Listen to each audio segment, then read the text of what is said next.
Kivoja kuvia ja videoita, puhelin täynnä. Nyt on muisti täynnä, apua, mitä teen? Ei täällä ulkomailla ole nettiäkään. Who you gonna go? SanDisk. Eli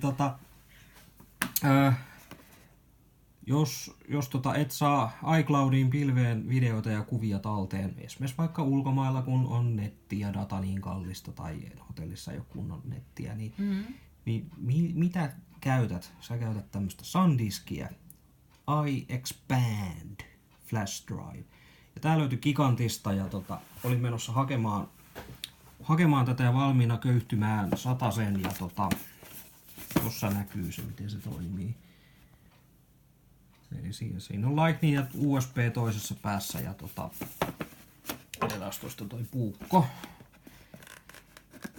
Ja sitten löytyi sieltä takavarastosta semmonen, niillä ei ollut hyllyssä tätä ja on siis ihan uusi myymälä nyt tuo Kalevan Prismalla toi Gigantti, että aukesi vasta viime viikolla. Saatte auki, no niin.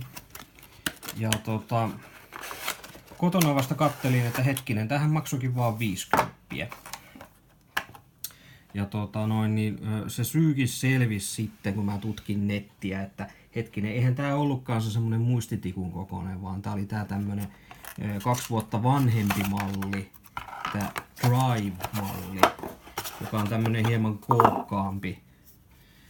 Eli tässä mainostetaan, että tämän avulla voi laittaa vaikka leffoja ja musiikkia, kuunnella semmoista, mitä et halua puhelimessa säilyttää. Sä voit sillä SanDiskin ohjelmalla katsoa ja kuunnella niitä täältä muistitikulta, mutta mua ei haittaa tää iso koko ja tää vanhemman mallin kömpelömpi muoto. Mutta Joo, se uusi on siis muistitikun kokoinen ja siinä on semmonen taipuvassa varressa tää. Joo, semmonen U-mallinen, että se menee sinne puhelimen tai iPadin taakse piiloon. Ja tää on hieman tämmönen kookkaampi, että se menee niinku tällä viisiin tähän näin. Joo. No kyllä, joo, mutta se jää tähän näkyviin, se toinen kääriytyy tonne taakse piiloon. Ja no, kuulen siellä Android-ihmisten röhönauravan jo, että muistitikut on keksitty, mutta tää on nyt tällainen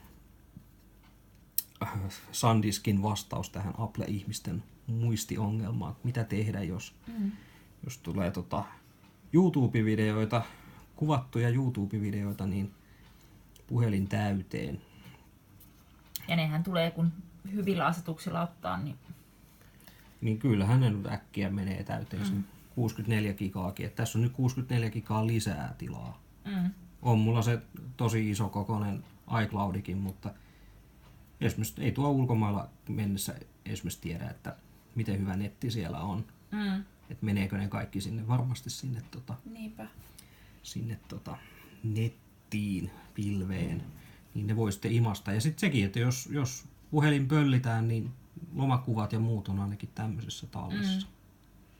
Ja tosiaan ehkä se jollekin reissulle ottaa jotain leffaa tai jotain mukaankin sillä lailla, että joo. Voi esimerkiksi koneessa katsoa tai joo. jotain. Ja tää tosiaan nyt vaatii sen SanDiskin oman ohjelman, että se osaa tuupata sen kaman sinne ja sieltä voi myös täältä tikulta suoraan katsella sitten niitä ja kuunnella sitä mediaa, mitä täällä tikulla on.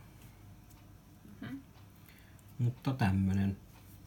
Mutta tää tosiaan maksoi 50 se slimmimpi malli, joka on tosiaan vaan niinku tämän kokoinen, niin se maksoi yli 100 sitten tämä sama muistimäärä. Mutta ihan jämäkältä, tää on vissi jotain alumiinia ja metallia. Tää tuntuu tosi jämäkältä, että täytyy kokeilla ja ihmetellä tätä sitten lisää. Toivottavasti myöskin toimiminen on yhtä vakuuttavaa nyt tää. Kun tää ulkomuoto. Niin. No, toivotaan niin. No, se nähdään. Se nähdään. Ja kysykää kommenteissa lisää. Voi olla, että kun näette tämän videon, niin on jo sitten käyttökokemuksiakin enemmän. Selvä. Moi moi! Moi moi!